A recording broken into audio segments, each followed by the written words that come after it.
I'm Andy Schmuckler, and I'm going to be talking about the question, is life, all life, on balance, a good thing? And that question could be also framed in this way. If you got two planets, one a planet, like the one we live on, which is teeming with life, not as teeming as it maybe was 10,000 years ago before human civilization started getting a little bit out of hand in the natural order, but still, I mean, this place is just popping with life wherever we look. And then you got another planet, like Venus, or where I'm imagining there's no chance that there is ever any life there. And Mars, which maybe there was ever a life and maybe there wasn't. But in any event, they're both dead now. No life. Well, let's just assume that that's true. Um, is there a way of saying that it's better to have a planet with life versus a planet with death? I expect that most people listening to that question would feel like it's not even a meaningful question because better. Or who's to say what's better or what's not better? But I actually have done a lot of thinking, and I think established pretty conclusively that there's a lot of folks in our secular worldview who are don't know how to think about value right. Uh, uh, they think that there's no reality to the whole issue of value. Um, that it's just a matter of opinion. That the issue is a subjective one. I've encountered this way of thinking for 30 years of discussing such things with liberal, secular people. I don't know what the proportion is in the people who look at things in terms of understanding, in terms of reason and evidence, which is where I'm coming from. Rather than being handed down, some sacred texts that tell you about value and make it sort of like God said it, I believe it, and that settles it. No, but the secular worldview, I think it's a substantial number of people who don't know how to think about value. And if you go onto my website, A Better Human Story, you'll find me laying it out in, I think, a persuasive way. But I don't. That's not really. I'll just be very brief about it here and say that I think it can be seen that value is something which emerges as a reality as life develops and comes to the point where there are creatures like us humans, but not only us humans, for which there is a better and a worse in terms of the experiential value that the creature feels. If there were a world in which it was totally dead, how could you talk about whether that blowing up that world makes a difference or not? There's nothing to for whom it could matter, so nothing matters. But we evolve, and not only humans again, we evolve to have an experiential dimension in which there exists something called value. And that value, I argue, is real. It's not just subjective.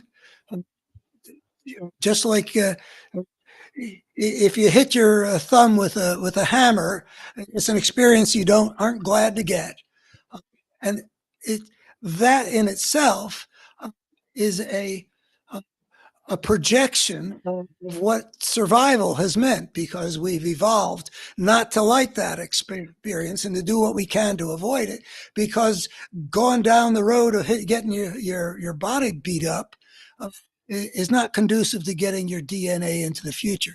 So we've evolved motivated to do what life requires. So value enters the realm of reality with life, not just with all life. I mean, I don't know where the line is, whether the first one-celled creatures experience things in terms of better or worse, or experience things in any way or not.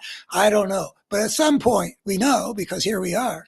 You get to the point where there are creatures that are experiencing things in terms of better and worse, and that makes it and that corresponds with motivating things to do what gets life ahead, so it's life-serving. But that it does tell you that there's a better and a worse in terms of the experiential realm of creatures that experience things in those terms. But it doesn't tell you whether life on balance is a good thing. I mean, we could conclude, for example, about ourselves that yeah, it is better for people to feel more fulfilled and less agonized. Um, uh, that's better, but with respect to a given life, um, would it be better never to have been born? Well, we don't act that way, and I think that's evidence of a sort that uh, we choose.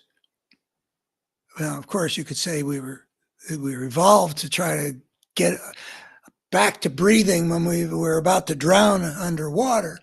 Uh, there is that kind of just impulsive thing, but I think that most people, at least in my observation, um, are more glad than sorry to be alive. Uh, it's not just a matter of automatically doing things, but I think that you could also say that I think the evidence is that most people, most of the time, life is more positive than negative, and we hold on to life for that reason. But I don't. I think you can say, well, life itself, maybe on balance, an individual life, a human life, anyway, we're talking right now, is on balance something that we want, and we do what we can to continue. Um, but not all life is worth living. Um, I'm aware that the well, first of all, a lot of times people at the end of the road get to a place where uh, they would rather the end come quicker, because if all there is to the future is this unpleasant state that you're in on your way to death, they'd rather have less of it than more. So um, I think I think in many circumstances that you can find life worth less than nothing, and could rationally choose to go the Hemlock Society route and end it, because there's no real chance that things are going to get better. I've had experiences of life where if this were all there's going to be, I'd rather not have more. Um, but those proved temporary. You get sick as a dog or something like that. This is no fun. But you'll tough it out for a week or whatever the flu takes, or food poisoning or whatever it is. That you'd rather have less of this than more.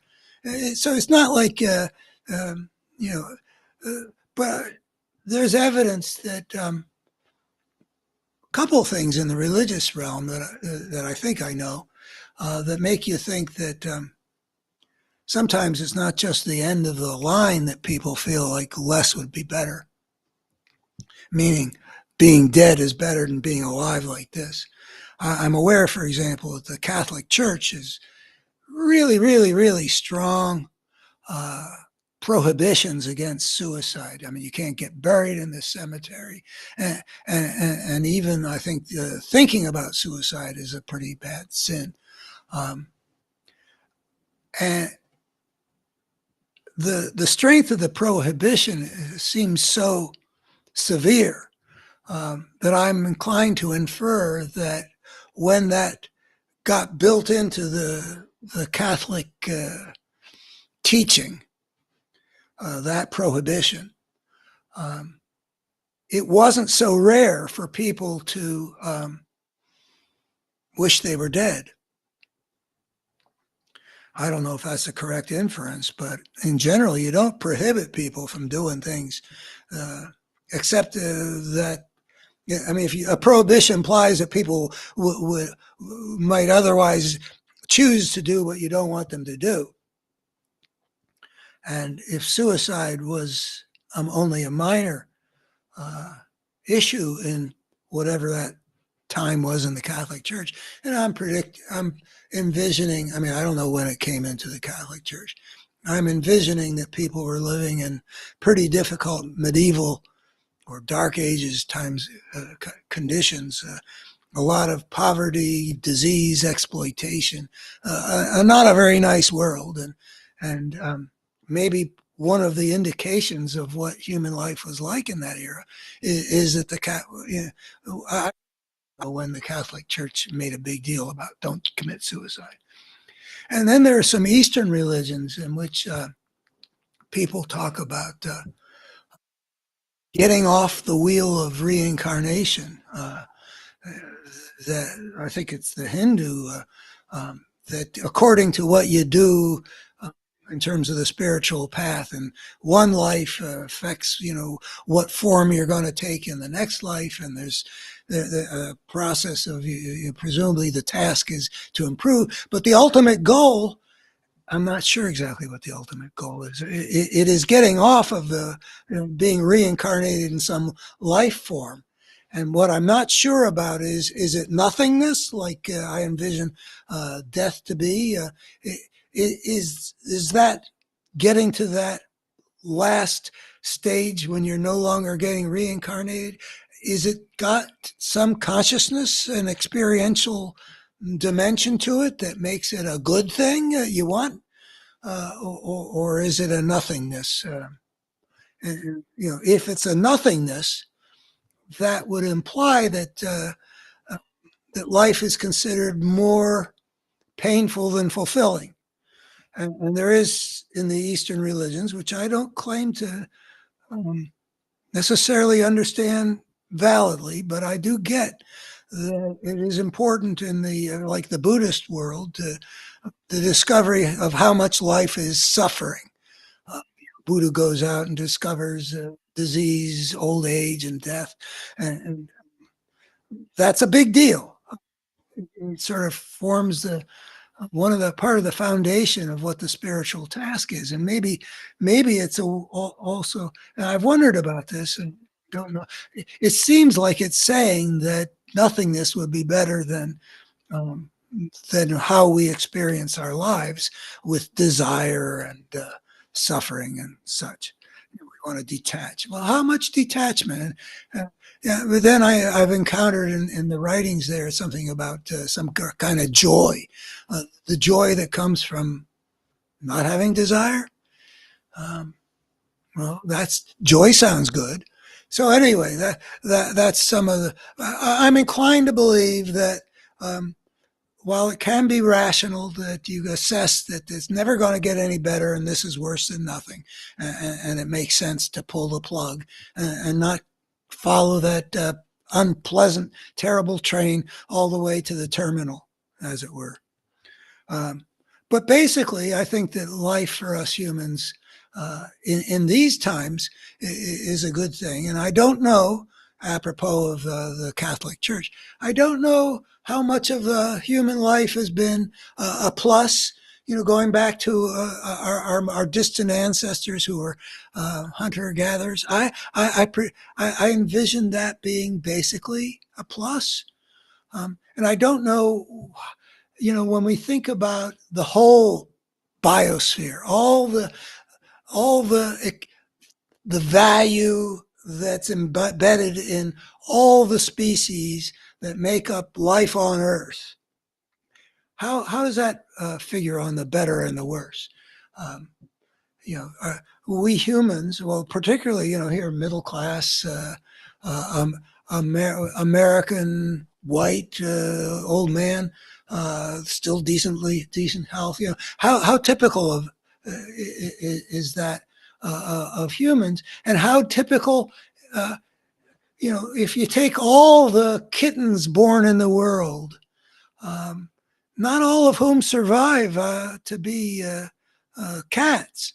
Um, what is the plus minus? It's very difficult to know. I mean, it's possible that there's nothing evolution mandated that we would have better and worse experiences by crafting creatures like us with this strategy for getting our DNA into the future, that we get a motivational system that gets us to do the things that are life-serving and to avoid the things that are life-destroying. We get that built into us, but there's no guarantee that the net of life is going to be plus. Though maybe there is a selection for creatures that are basically glad to be on the trip. Maybe we do get selected for having life be a plus. But then what about all the rest of the creatures out there? Is it any different for the universe of cats? Is it any different? How far down do we care about a better and a worse? I mean, do mosquitoes have a better and a worse experientially, which is what I say is the necessary basis for anything being of value? If nobody experiences better and worse, then there is no better and worse. That's my argument. But yeah, and are trees involved in this? I tend to have relationship with trees as if I think of them as caring in some way about what I do to them. I prune my trees. I try to take care of my trees, partly to please me, but partly because I respect their being. Is there value in trees? Where are the boundaries of experience? Well, whatever the boundaries are, the biosphere on Earth has a whole agglomeration of experiential things going on. However much of life on Earth is included in that, which I'd like to know, but don't. There is a net positive plus negative, however you would do that. And that is what the value is of having a living planet. If it's a balance, if the balance is negative, that the suffering of the kittens that don't get to have a good time outweighs those that do get to have a good time and to survive and have kittens of their own, or whatever the way you think about it. If that's the case, and there's no evolutionary argument that guarantees that life will be a positive on balance. I don't know if I can't prove the net positivity of life on Earth the way I can prove that there is such a thing as value in the world that registers in the experiential realm, which is the only place it could register. I don't know whether it's a good thing that this rocky planet, formed a home for life on Earth to develop.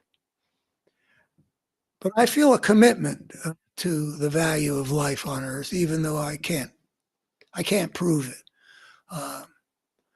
I see a beauty in it. I see a kind of sacredness. I see there being some kind of value in what we're sort of striving to create. But I don't know that I have a good argument for saying that having a living planet is a better thing than having a dead one. It's what happens when it can happen. It happens without any evident purpose. It's not as though there's obvious that there is anything working in the cosmos that has a purpose that creates progress in the sense of betterness again. But my heart is committed to the value of life on Earth, and I'm going to keep thinking about this. Maybe there's some other way of seeing things that makes things clearer. But this is as far as I've gotten on this question. Thanks for listening, and bye-bye.